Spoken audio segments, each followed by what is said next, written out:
حضور نے فرمایا من احب سنتی فقد احبنی، فرمایا جس نے میری سنت سے محبت کی اس نے مجھ سے محبت کی، اور من احبنی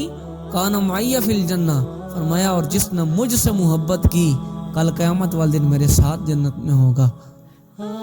خود بھی حضور کی سنت پہ عمل کریں اور اپنی آل اولاد کو بھی حضور کی سنتوں پہ عمل کرنے کا درس دیں، ان کو ابھی سے بتا دیں کہ ہم نے اپنے محبوب کی سنتوں پہ عمل کرنا ہے۔ یہ نہ کہا کرے کہ یہ بچے ہیں، یہ بچے ہیں تو تبھی تو بچے ہوئے ہیں، اور ان کو ابھی بچپنے میں بچائیں گے تو یہ بچ جائیں گے، لیکن ابھی نہیں بچائیں گے تو پھر بچانا مشکل ہو جائے گا۔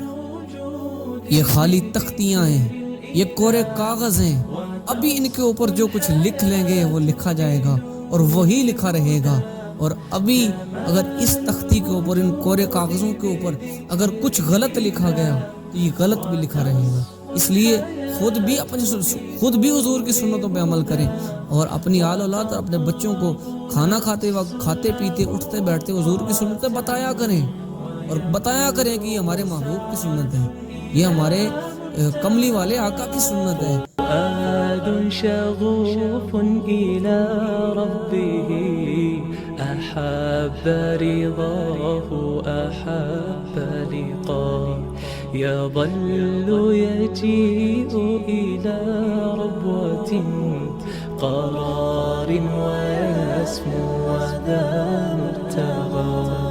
فلا لهو يثنيه عن سيره ولا